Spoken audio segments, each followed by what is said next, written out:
and welcome back to the game show. I'm Jack Lucas Caffrey, and joined with me is James Goulding.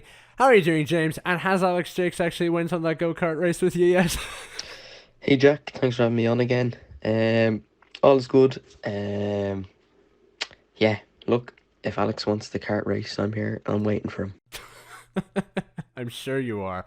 And I hope he keeps to his word. Not only do we have James with us as well, we also have, as usual, Jack Gibney. How are you doing today? All right. Should we tell them? Should we tell them? I think we should, yeah. So, if you happened to catch my last interview I did, where I did it with this voice actress named Kamsta, you probably remember that she forgot to record her own end, and then we had to do that entire interview again. Well, we had something worse happen. Jack, do you want to say what happened here? Hey. Alright, so what happened was my right as we were basically about to finish the last 2 minutes of this entire show, my PC crashes and we lose the recording. About an hour. About what? How long? An hour and 20 minutes. And like a whole hour and 20 minutes of footage gone because my PC just completely crashed. I'm gonna check. Yeah, no, it's can't play. This file isn't play. I can't use this. Oh no. Oh, I cannot believe it has happened. But look, we're gonna do it. We have to get the show on the road. You know, it's like 11 hours to go before I'm actually on air. But like, look, we're gonna persevere, if that's the word. I don't know. It's like at 12 a.m. My brain is just Jack. What? I apologize. Well, look, don't worry, Jack. I have been. It's this thing's fault, right? It's not mine. Yes, look, don't worry. I will take the John this time. Elon Musk must come and fix my computer. Yes, or someone I don't know.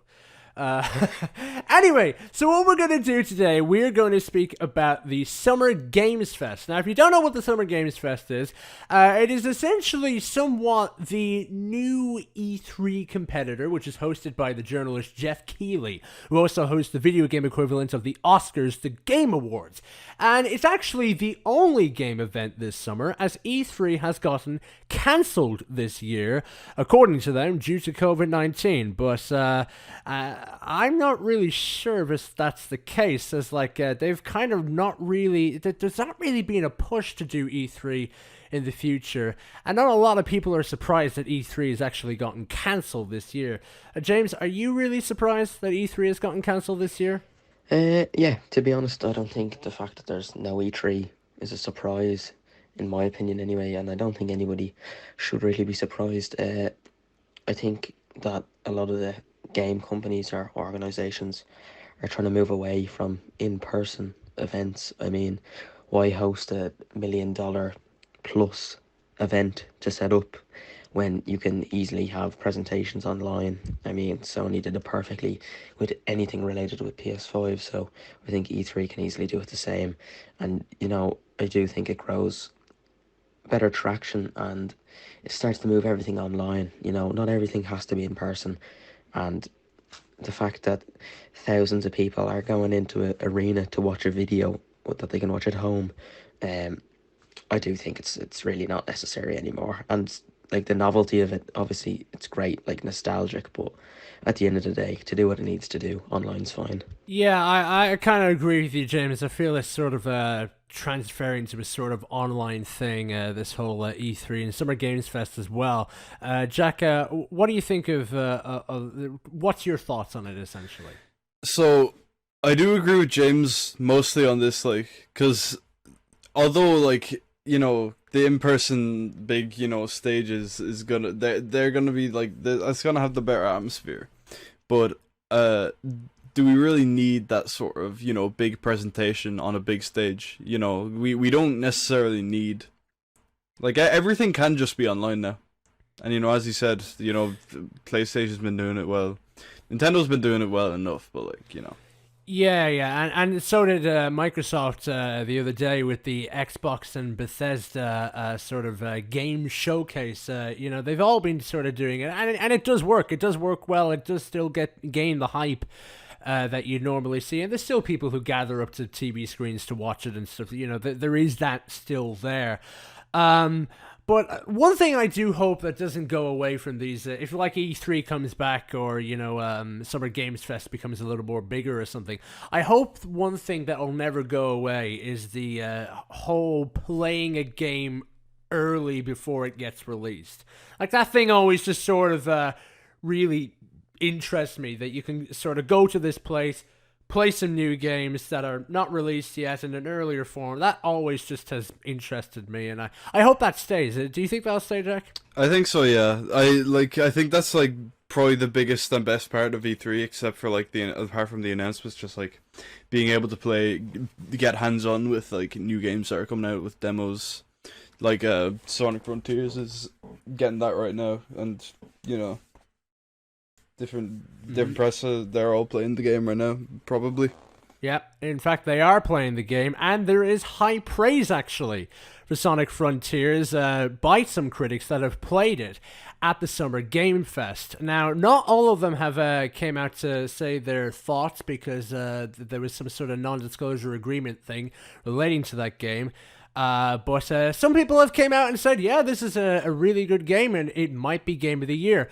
As for myself with Sonic Frontiers, oh my god, I have never been so unexcited for a Sonic game in my entire life. I'm actually, like, I was bored watching it when they first showed it off at some sort of IGN monthly showcase sort of thing. Jack, what did you think of the whole Sonic Frontiers thing? So, what I think the game, I know it's getting a lot of hate, and I do think that, it is, from what we've all seen, it is getting, like, a lot of hate, like, trailers and stuff like that. But I do think that the game does have potential to be really good, because the way I'm looking at it is the same way, like, 10-year-old me or 9-year-old me went into looking at Breath of the Wild for the first time. Like, first time I saw gameplay, I thought, like, oh, how is this gonna be a Zelda game? Like, this looks like Minecraft. This looks like a sandbox game. And then they like, during one of the Nintendo Switch, I think the first, like, big Nintendo Switch presentation thing, I think it was like the very last thing they revealed was a new Breath of the Wild trailer, and it looked absolutely phenomenal. Like, it was so much more, like, dramatic than I thought it would have been. So the way I see it is that I think they're gonna do that with Sonic Frontiers. Not that Breath of the Wild was dull or anything, but, like, just sort of mostly just gameplay and, like, what the game is gonna look like in terms of, gameplay. And they're just gonna reveal everything else later. Like, maybe they're trying to, maybe there's a big story thing. Maybe they're just, like, trying to keep everything a secret. Like, you never know. That could be a thing. Yeah, because I know there was some sort of leaks of certain things that are in the game. They have some cyberspace levels, which is essentially just linear levels, a bit like in Sonic Generations and Sonic Colors, Unleashed, Forces. Similar levels to that. And but from what I've seen of them, like the leaks, they kind of look like Green Hill Zone and Sky Sanctuary Zone, which is kind of a little boring because we were already in those places like many times, especially in the classics and in Generations, and for Green Hill and Forces and Mania. Like, just, I kind of wish they had a bit more, like, unique looking levels, or they took, like, different environments from different games, like Sonic Heroes, Adventure 2, something like that. Maybe even Unleashed or something. But these, I'm not really sure about it. But going back to that first trailer, like, the game looked bare bones, if I have to be honest with you. And it looks like there was barely any momentum, like barely any. And like you could see it within a mile, and there was like massive pop in some places and all that. It looked it just looks like an unfinished game. Now that there's more new footage, it kind of looks a little more interesting and a little more a little more interesting, but I'm still a little skeptical about it, if I'm being honest with you. I'm pretty sure the story will be fine because the story is actually being written by the guy who wrote the Sonic comics, Ian Flynn. And the Sonic comics, from what I've read of them, are pretty good. And you know, the voice actors are great in those games. Like as you know yourself, I interviewed Mike Pollock, the voice actor of Dr. Eggman, so I'm probably a little biased when I say that, but you know, so be it. And the music as well, there's a bit of music. It's very ambient music from what we've heard so far. Nothing really Crush 40 like, but then again, I interviewed Johnny Giuelli from Crush 40, so you know, biased again, so be it. So yeah, I don't really know. I'm not really excited for it right now. Hopefully that'll change as it comes closer to its release in holiday 2022. I just see this game just having, like, I can see this game like coming together to be like very good, especially if like the story is very good, you know, if momentum and everything else about the game is fixed every problem that they're like, maybe Sega's just bad at marketing, you know, like that's it, that might just that might honestly just be it. That's probably just it. Trust me, Sega are really bad at marketing. They're some of the worst in the industry for marketing. I can tell. Like Forces wasn't great marketing. The Team Sonic Racing didn't have very good marketing, to the point where it's now Team Offline Racing. So yeah, it's kind of a Sega thing. But look, Sonic Frontiers, that'll be coming out holiday 2022. Hopefully, I will enjoy it. Hopefully. Tech demo Frontiers. I completely forgot to mention that. It looks the entire thing just looks like a tech demo right now. Yeah, right now it looks like a tech demo, but hopefully it won't look like a tech demo in a little while. Hopefully it won't. Now I know there's also another announcement that came out, which is Call of Duty Modern Warfare 2. Now James, I believe they have already done Modern Warfare 2. So what the hell is this one all about? Is it like a remaster or a reboot? Is it worth getting? Like, what's it all about, really? Yeah, I've had a small look at the Call of Duty Modern Warfare 2 game. Obviously, it's a continuation of the remake of Call of Duty Modern Warfare that the Call of Duty did already. So they remade Call of Duty Modern Warfare, and now they're redoing Call of Duty Modern Warfare 2. Personally, if you're an avid player of shooter games, if you're a fan of Call of Duty, really, I mean, games like Battlefield, Halo, and Call of Duty, they're all shooters, but they're all so different. So, you know, I think for Warzone and different game modes, it'll be good, but in my opinion, I wouldn't be spending €70 on the game. And I think that after buying Battlefield and being disappointed by that, my choice in games is really, really specific at the moment. So personally, I wouldn't be buying it. Yeah, I doubt I'll be getting it myself, because I've never really been a COD player anyways. I might get into COD one day. I don't know. I just never really gotten into them. Yeah, so I'm not really interested in it myself, so I do agree with you on that. But I'm surprised about Battlefield 2042 though, James, because the last time you were on the game show, you mentioned about that being a pretty good game. So what's made you change your mind? What's happened there? Yeah, so I bought Battlefield 2042, and for the first couple of days I really enjoyed it. I thought the game was good, and then the more and more I played it, the more I realised how deeply flawed the game was in terms of bugs, gameplay issues. I mean, they've released several apologies. They actually delayed the game once and then prematurely released it after already delaying it. And for me, the game just wasn't finished, and there's not enough people playing the game anymore. I mean, I played it for about 2 weeks, and I haven't touched it since, and it was a full price game. And I really enjoyed the last 3 Battlefields. I'm a huge Battlefield player, but for me, that game, so buggy, the gameplay was horrible, and it had the potential to be so good, and I was just really, really disappointed with it. Well, that's a bit of a shame, James. Sorry to hear about that, but yeah, I did hear at the time like really negative reception of Battlefield 2042, and as well for an €80 game, like that was just absolutely abysmal. It shouldn't have been that price, I don't think.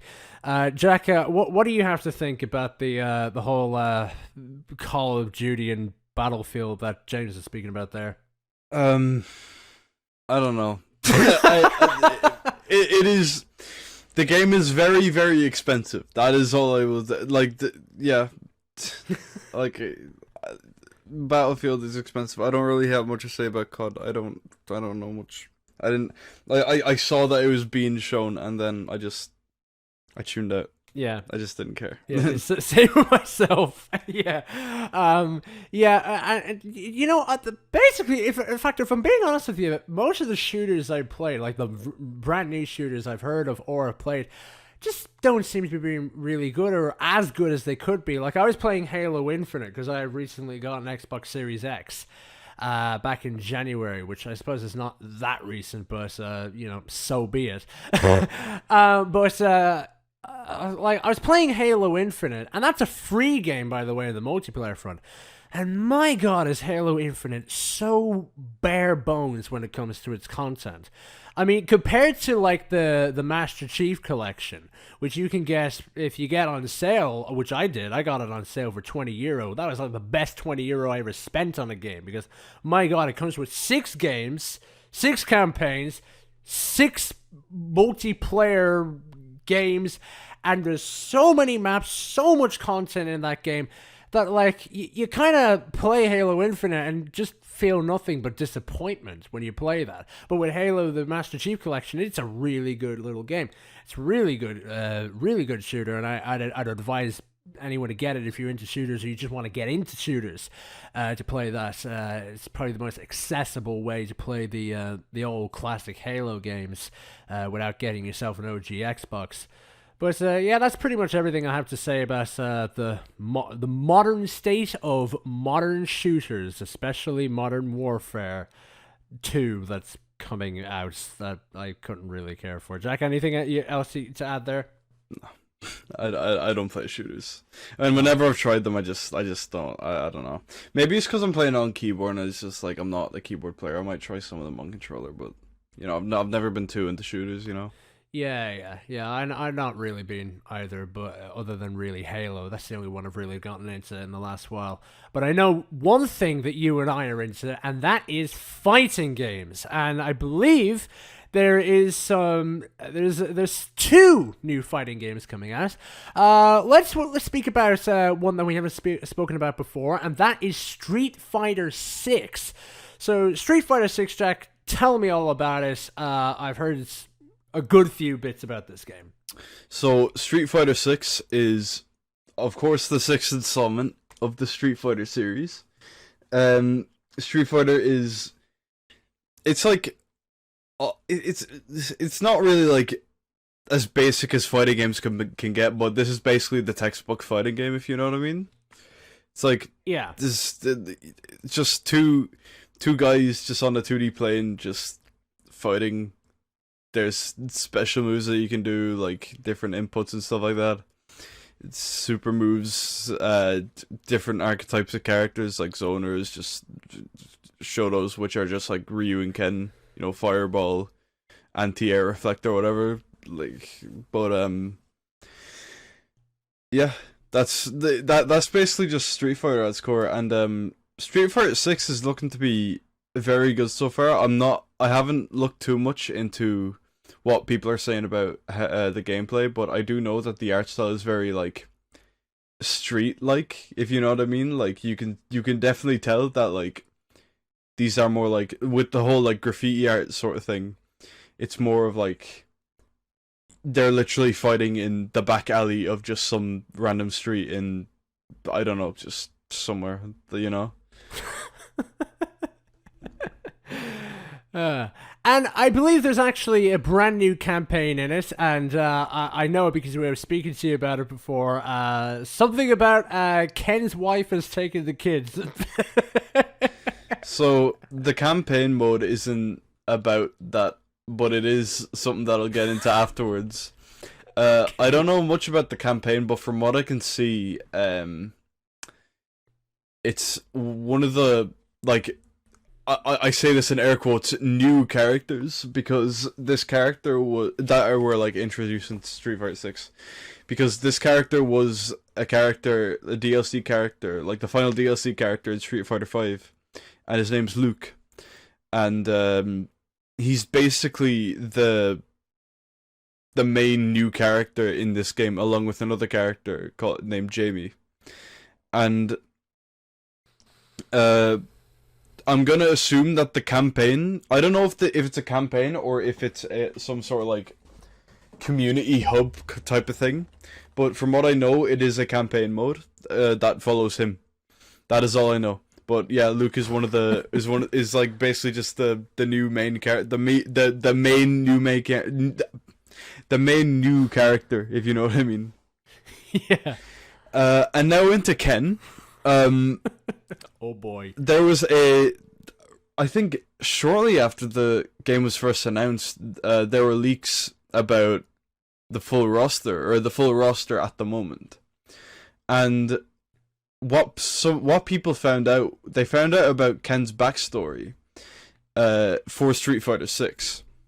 And what happened was, whatever Ryu's dream was, right? It mentioned something about Ken wanting to follow Ryu's dream. And whatever his dream was, Ken wanted to follow it as well. This led into his wife leaving him, and she also took his kid. And I know we're laughing about it, but like, it is a bit depressing, right? Yeah. It is definitely like a bit depressing seeing Ken kind of fall off, you know what I mean? And another thing is that like his model in game, it makes him look like a divorced father. I can't sugarcoat that. He looks like he does look like a divorced father, right? And apparently as well, in the game there's like personalized taunts, right? Like there's character specific taunts for different characters, and I believe some of those are gonna be like talking about how Ken is washed up, you know. And like it'd be pretty funny if one of the taunts are just gonna be like, you miss your wife or something like that, but you know, like where's your kid gone? I miss my wife, Ryu. I miss her a lot. I'll be back. And like, I know you say that it's quite depressing and all that, but honestly, I'm laughing so much because, as you know, as I've said to you before, like we were joking about you know, we were joking about the campaign and sort of Ken going through a bad time. I didn't know what it was, actually. I didn't know why Ken was going through a bad time, so I just said as a bit of a joke, oh, the wife's left him and she's taken the kids. And then Jack was like, Jack, that actually does happen in the game. I was like, oh, really? And that's why I'm laughing my brains off when I hear that that Ken's wife left him. I shouldn't be laughing, but I am. It's a fictional character. It's fine. No, it should be. Yeah. So, anything else to add about Street Fighter 6? Not really. I'm not too into like traditional fighters. I'm more into platform fighters, such as Smash, and like sometimes I like playing Rivals of Ether as well on the off chance. Melee can be a bit fun as well, but I'm interested to see where this game goes like competitively. I'm interested to hear about new players coming into the Street Fighter scene, like new players that are just new top players and stuff like that. Because I think that's my favorite part about sport and just esports as well. Storylines. Sometimes I can be more interested in learning about like underdog stories than the actual game itself. So yeah, and that's basically just any fighting game that isn't Smash, you know.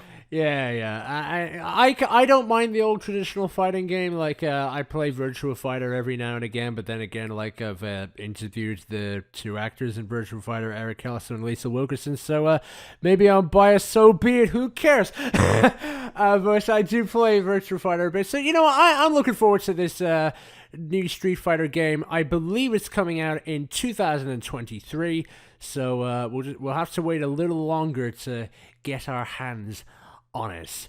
But I do know that there is a platform fighter game coming out as well, and that is Multiverses. We spoke about it last time in November, when it was sort of like just announced, and now it's going to be coming up close to its open beta in July.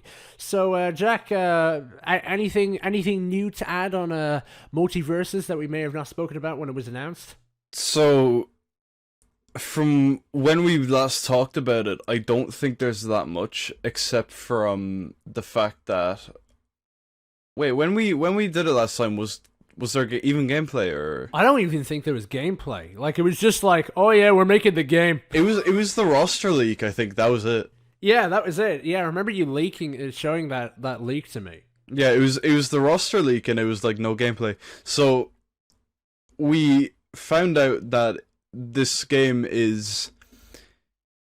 It's not that it's only focused on this aspect, but it's more focused on... The main aspect of the game is more focused on teams or doubles. So, like, the main mode would be, doubles and stuff like that. And, like, that's how they're advertising the game. Now, there is a 1v1 mode, but I'm not sure if there's, like, if there's going to be tournaments. If that's going to be the main mode that they will be playing. I'm sure there will be a 1v1 bracket, but I'm not sure if that's going to be the main event, you know what I mean? Yeah. Other things, like the I'm not sure if it was the alpha or like open alpha or whatever it was, but they released a thing for it where like people could play it for like a while, and people were saying it was good. It was very good. The only thing that I really heard about it, like, competitively, was that, like, Batman was the worst character in the game, which is a bit upsetting. But, so whatever. Yeah. I heard something competitively. I think, like, Velma's, like, one of the best in the game, something like that. So, and I remember you saying earlier to me that possibly the Tasmanian Devil is a pretty OP character, so he's like I don't know. I kind of just heard about the character and how he was like kind of annoying or something like that. But that doesn't mean like broken or anything. But he could be good. I don't know. I don't even know. I'll have to look up on like a tier list later or something. I don't know. Yeah. Well, he spins like Meta Knight, so who knows? He could be broken as hell. But that game's coming out the open beta, because it's in closed beta at the moment. The open beta, which we'll be able to play, it's coming out in July 2022, so only 1 month away. So I'm quite looking forward to that, and hopefully it'll be a pretty good game, pretty good competitor to Super Smash Bros. And other platform fighter games. Are you looking forward to playing it? I don't think I will even play it. I don't even know if I'll play it at all. I might try it, but I might not even play it. Yeah, I could see probably, like, I'd say myself, I don't think I'll play it, like, I'll probably play it, like, willy-nilly. Like, it won't be a game I'll be playing all the time, but, like, when I'll play 1 week, and then, a few weeks later I'll play it again. It feels like one of those sort of games. But yeah. Look, it does seem pretty good because it has a great roster of characters, like so many Warner Brothers properties. So it's gonna be interesting. That's all I know for sure. Yeah, it's like I don't want to say that I'll absolutely play it, because I remember I said I was gonna play the Nick All Stars Brawl game. Yeah. And I never even bought it. Like, sometimes I will buy a game and just not play it. I didn't even buy it. Like, and that game's only getting voice acting now and items. Like, and in an update, that game is only getting voice acting now. Hang on, that game didn't have voice acting? It didn't have voice acting. Really? Yeah, or items. What? And it's only getting them now. What? The game was unfinished. The game was unfinished. That's all I'm yeah. gonna say. The game wasn't finished. Of course the game was unfinished. Like, you know, you have to hear SpongeBob with his voice and Patrick Star with his voice and everything. You have to have the items in a bloody platformer game. I'm glad I did not get that. Thank you, Sakurai, for announcing Sora on the same day that Nick All-Stars came out. To be fair, I think he might be even less interesting, but you know, yeah, but you know, look, you know, I don't know. Well, you know, Sakurai distracting me from Nick All-Stars Brawl might have saved my money. So thank you, Sakurai. Thank you very much. You absolute legend. And another absolute legend in the gaming industry is Hideo Kojima. Now, if you don't know who Hideo Kojima is, he is essentially the Steven Spielberg of video games. He is a very influential game designer, made some of the best games out there. One that comes to mind is Metal Gear Solid. It's a very popular series of political games, but they're very good, very philosophical, and they've spawned some great spin-offs like Metal Gear Rising: Revengeance, which hopefully one time we'll cover that game on the game show because it is a really good game. But anyways, Hideo Kojima, he's announced a brand new video game for the Xbox consoles. And he, in quotes, he said it's a game that he's always wanted to make, and that it's a game that no one has ever experienced or seen before. Jack, what bit of gameplay did they show? good question. Didn't show anything.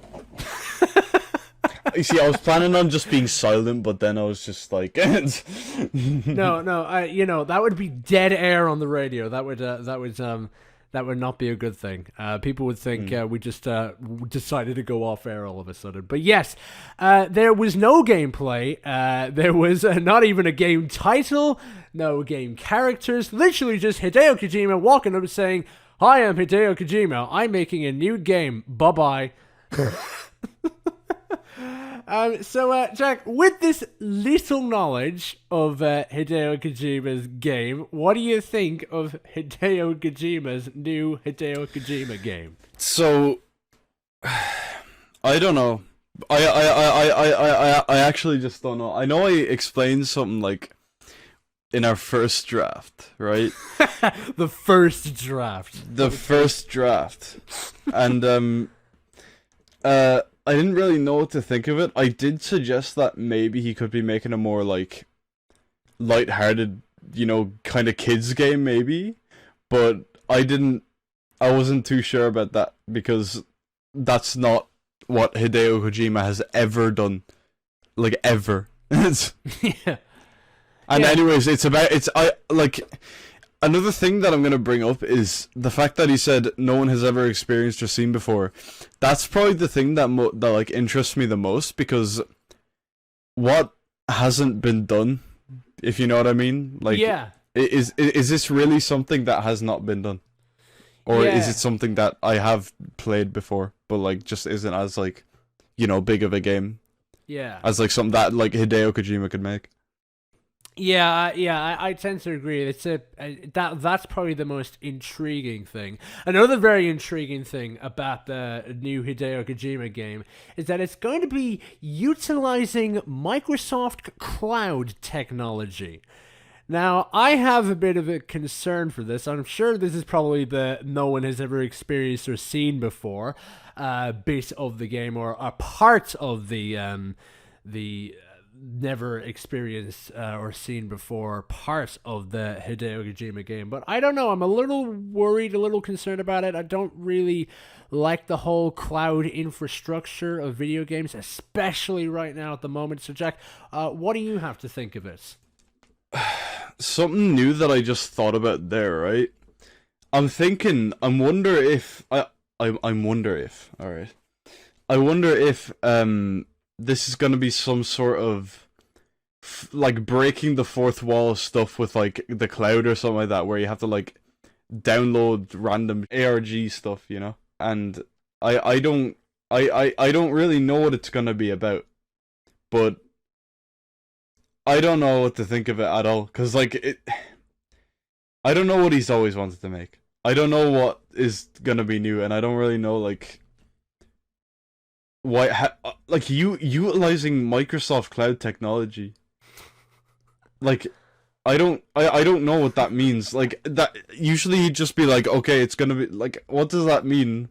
I suppose it's like it's gonna be a game exclusively on the cloud, and if that's the case, I'm a little concerned about that, because I don't really like that whole sort of cloud sort of thing. I don't think that the infrastructure is good. And as well as I like to have the knowledge that I somewhat, like, I own the game. I have it on a disc, I have it stored somewhere, I have it on a drive. With this cloud thing where it's stored on a Microsoft server, I'm very concerned about that. Because I want to have the comfort of knowing that this Hideo Kojima game can be played by my kids. You get the point. I don't feel that comfort with it being stored on just a Microsoft server. But then again, who knows? Maybe it's just like you download the game and like there's bits of the Microsoft cloud that's being used. I don't know. It's very strange. Very strange, but yes, a new Hideo Kojima video game coming out for the Xbox. We know nothing about it, not even a release date. Yeah, so it's like, just to get back into this one more time, right? Okay. I think it's a bit weird. I might just be overthinking at 12, like almost 1 in the morning, right? I feel that in my mind, there's a difference between saying this game is going to be exclusively on Microsoft Cloud or whatever, and utilizing Microsoft Cloud technology. Like they're going to be using it in a certain way that's going to make the game completely different or something like that. And that's where I got my whole like fourth wall break stuff with Microsoft Cloud or whatever. That's what I thought. Like I didn't know what he was going to do. Yeah, I don't know. Anyway, there's a new Hideo Kojima game. If you're a Hideo Kojima fan, get ready to be excited. And if you're me, who's just likes good games, we'll just have to wait and see what this turns out to be. That thing has me thinking now. I don't know. It seems so weird. Like.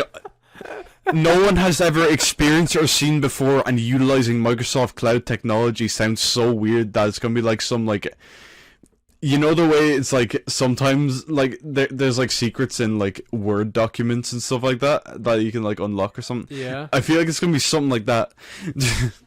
Like it might just be something like that. It's gonna blow my mind, dude. Yeah. However, one game we do know a little bit of information about is Starfield. It looks interesting. That's about it. I couldn't really care less for it.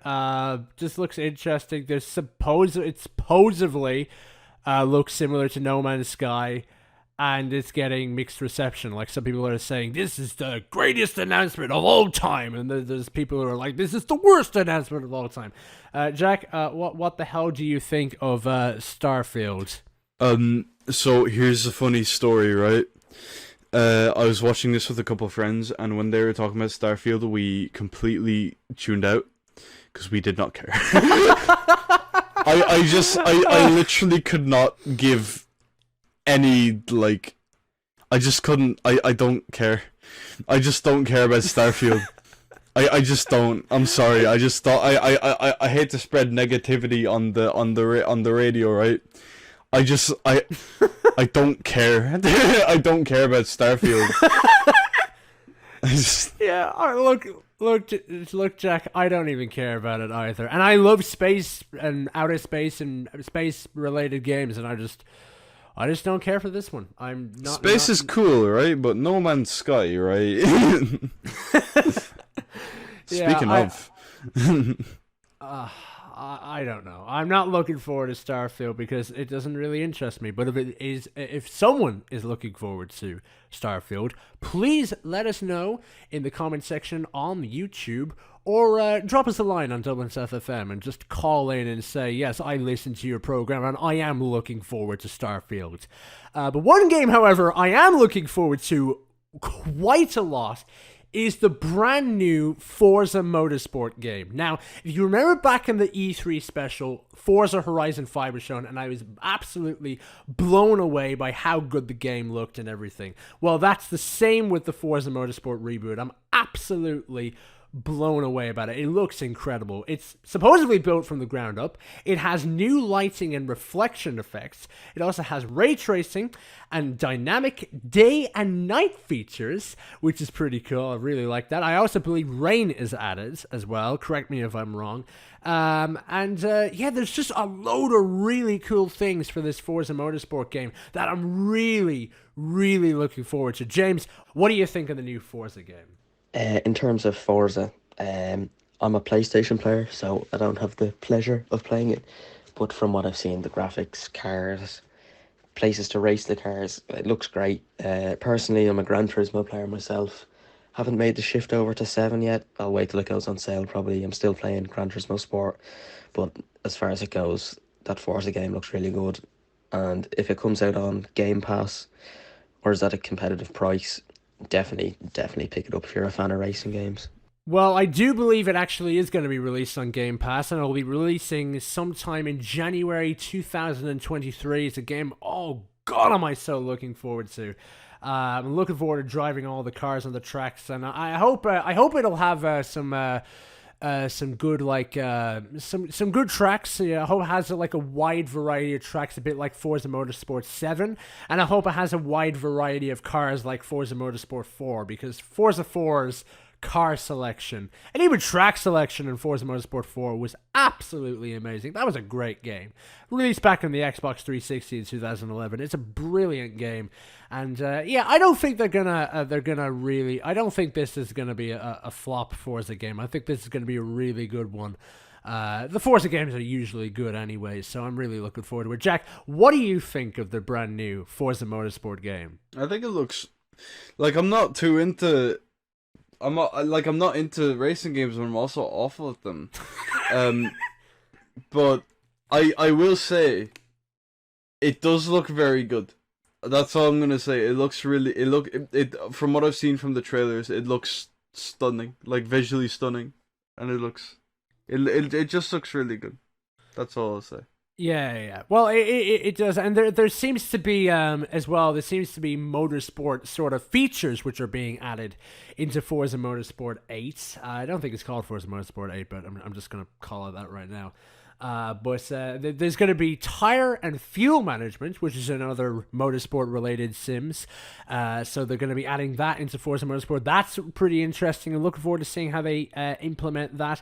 There's also going to be multiple tire compounds, which sounds quite interesting. Like, are they going to have like a rain compound or something like that? That does sound a little interesting to me. I'm quite looking forward to seeing how they implement those things. The dynamic day and night feature, though, that looks absolutely beautiful. Like the way the game turns from day to night. They were showing on the track Maple Valley. Oh my god. That track looks absolutely gorgeous, from like the reflections of the cars, the dents on the cars, as Father Dougal Maguire would say.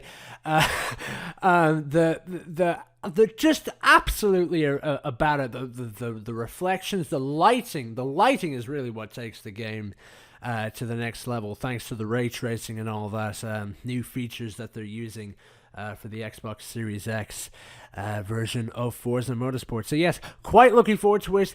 Spring 23, sorry, not Spring 23, January 23, that game will be coming out. Any last things you'd like to say into that, Jack? Good water. That's like good water, good crack, good dent in the car. good ray tracing. Nice. I don't know. Like, you can tell you have no knowledge of motorsport games, like at all. Listen, I think I'd rather be bad at a motorsport game than be bad at F1, in real life, You give Pastor Maldonado a run for his money, that's for sure. And actually, speaking of the F1 game, there is going to be a brand new Formula One game coming out called F1 22. James, I believe you have all the details about the new F1 game. Can you please share it with us, please? Because I am quite looking forward to this new F1 game. What's it like? Yeah, I'm really looking forward to the new F1 game. It's releasing on the 1st of next month everywhere. In terms of features, I mean, new handling system, obviously in line with the new regulations, damage system, tyre models, they're all new. Looking forward to seeing the new cars on track. I've been stuck playing the old game for the first few weeks of the new season, so I'm really looking forward to it. Story mode is gone. Personally, the story mode wasn't massive for me on the last game. I mean, I finished it in a couple of days and the story wasn't really that deep, so I don't think it's a big miss. In terms of new features for the new game, new tracks like Miami, really looking forward to drive that. And also, classic cars are gone. They have been gone. Wish they could get them back, but I don't think it's going to come back. But instead, there's new supercars in the game. So there's 10 new supercars and the 2 safety cars. So the supercars are Mercedes, McLaren, Aston Martin and Ferrari. So it'll be really interesting to drive a non-F1 car on the F1 circuits for the first time. So that's probably what I'm most looking forward to in the game. Yeah, that does sound quite interesting, James. Shame that they're not bringing back the classic cars, because I was playing F1 2013, earlier, and oh my god, the classic cars in that are absolutely incredible. And I wish that the new modern consoles got that classic cars experience, because it's just great, and I really wish they had that in the new F1 game. It's a shame they're not bringing that back. As for Breaking Point, sure, to be honest with you, I kind of agree with you. It was just sort of like you played it once, you didn't really touch it again. Sort of, it was that sort of game mode, really. So I don't think really anyone's missing out on that particularly. But the supercars, however, you mentioned about having supercars in the Formula One game. What the hell is that all about? Because that's something new. I don't think I've ever heard that in a Formula One game before, and it's news to me as well. Yeah, the supercars in F1 2022. It's part of a feature that they're bringing out called F1 Life, which is, I think EA's go at trying to bring the lifestyle of F1 drivers into it. So you make your own character and your own house, and you can get these supercars by playing the game. So let's say if you drive 60 miles in an F2 car, they'll give you a supercar token, is what they'll call it, and you can purchase one of the supercars from one of the F1 teams with it, and basically you can drive the supercars around the F1 tracks. And I think it's really good because it'll be the first time I can remember anyway in an F1 game where you can drive a non-F1 car on an F1 circuit. Obviously in Gran Turismo you can drive on tracks like Spa, let's say, but it'll open up tracks that are less used, like Miami for say. That's a new track. Canada, all these circuits that'll be able to be driven on with road cars. I mean, it'll just be really fun and a good new experience to the game. Yeah, those supercars actually, they actually sound pretty good, James. And I'm actually looking forward a little bit more to that F1 game now. That you'll be able to drive those supercars around the F1 circuits like Monaco or something, because I don't think there's like a motorsport game on the market at the moment other than F1 and maybe Assetto Corsa that has Monaco. So to play the supercars on there, that's going to be pretty interesting. I'll look forward to that. And I believe there's also going to be some other new features added. There's going to be a broadcast mode added to the Formula One game, which allows you to change commentators. So you can have the Sky Sports commentator, David Croft, or you can have the Channel 4 F1 commentator, Alex Jakes, who still has yet to go-karting with James Goulding, as I said in my interview with Alex Jakes. So yeah, I would probably just choose Alex for that, because I'm a biased flipper, but so be it. Yeah, it looks like a quite interesting game. I know, Jack, you have absolutely nothing to say about it, but I know one thing you'll have to say about it, and that's the pricing. Oh yeah. Oh. Yeah. I remember this one. Yeah. So I was speaking a little earlier about it to Jack. Let's just say it's Battlefield 2042 tier pricing. It's €70 for the Xbox One version. It's €80 for the Series X version. And it's €90 for the Premium Deluxe version. Woo!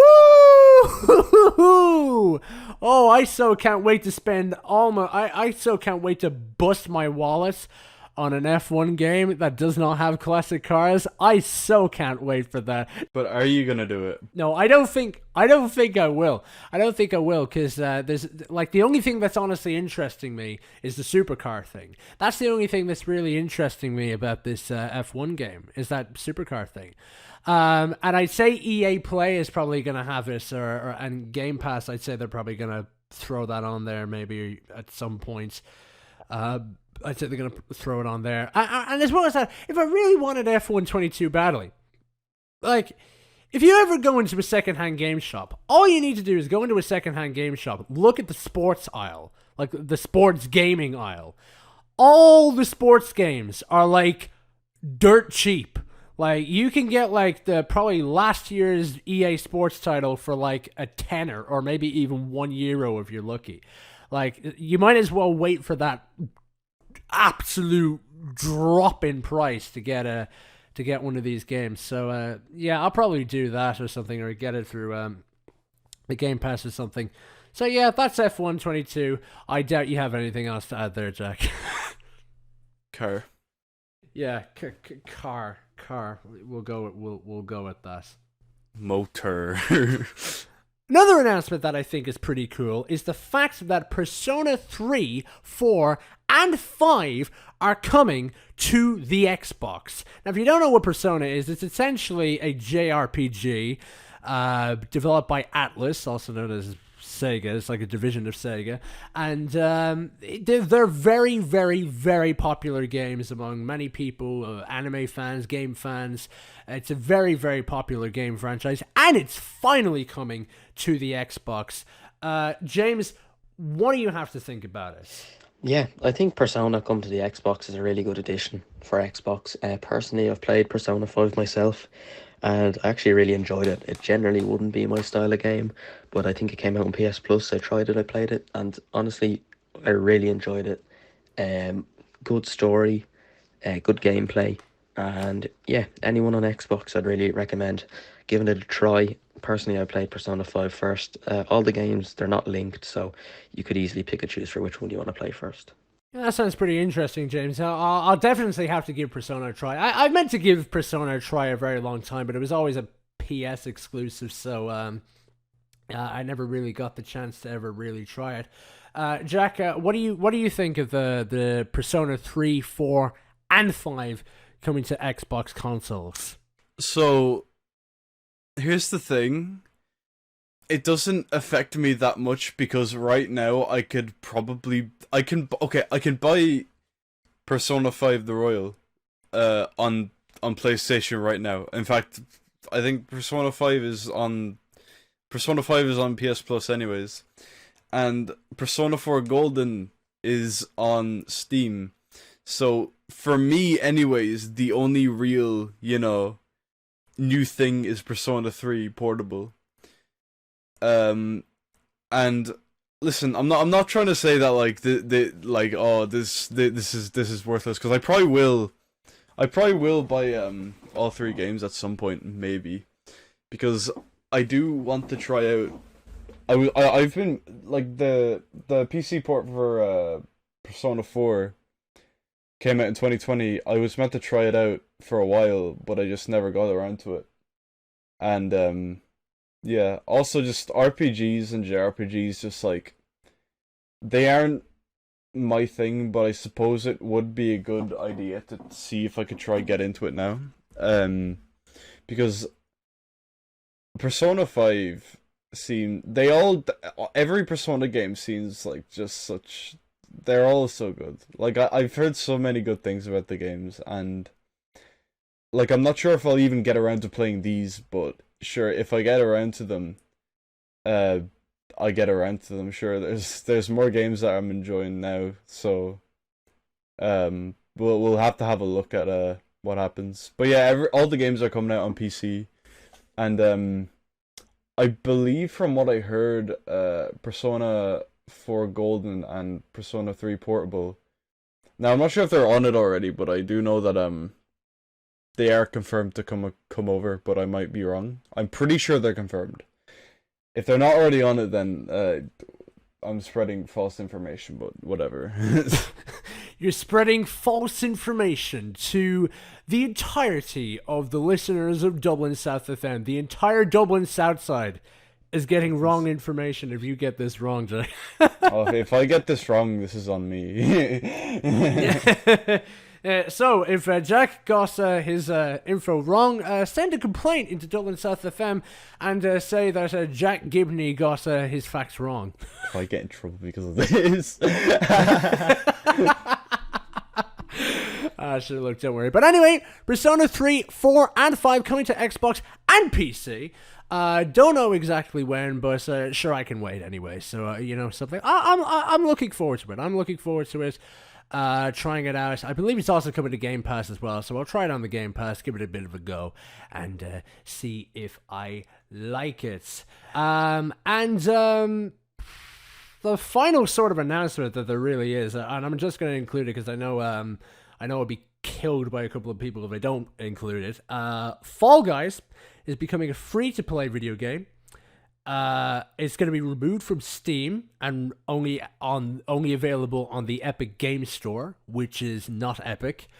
And Master Chief is going to be added to the Xbox version. And that's it for Fall Guys. Like it's just becoming free. I don't really care that much for it. I'll probably give it a go. Jack, what about you? What do you think of the whole Fall Guys becoming free thing? I think it looks fun. I think it just looks fun. That's all. Like, I'll probably try it. I might play it for a little bit, but I'll end up forgetting about it maybe. Well, maybe we could maybe I'll remind you of it because there's a couple of people I know that play Fall Guys a good bit, so I might remind you that it's free, and then we could have a bit of a lads' night out and play that Fall Guys game. See how good it is. It looks interesting. Just I've never I don't know. It's never really had. I've never really had a close bond to it. I never really played the game. I don't really know much about it. I know Sonic was in it at one point, but that's about it. I don't really know much else about Fall Guys. So yeah, interesting announcement, but that's about it really. Anything else to add there, Jack? Not really. Just Fall Guys. Fall Guys going free. Yeah. I'll play it. Sure. Yeah. That's all. Yeah. We'll play it. We'll play it for sure. And that is the end of the game show for this time. James, thank you very much for coming on. And where can people find you? Yeah, cheers, Jack, for having me on again. Really enjoyed it. Love doing these. You can find me on Instagram at jgilden21 and pretty much James Gilden everywhere else. So cheers, thanks. All right, James, appreciate your time. Thank you very much for coming on. And Jack, where can people find you on the web? You can find me on twitch.tv/ire_SSB. Alright, Jack, thanks for coming on once again. And you can find me simply on my YouTube channel, Jack Lucas Caffrey. You may already be on there if you're listening to the game show on YouTube. I'm also available on Spotify under my name, Jack Lucas Caffrey. And with that, it is actually time to end the game show. Thank you very much for listening, and thank you very much to the staff at Dublin South FM for allowing the show to be broadcasted on their station. I'll be back sometime in Dublin South FM, probably sometime next month, and as for the game show, well, we'll be back sometime soon, hopefully in the summer. But until then, take care. What would I do if I didn't have good old video games?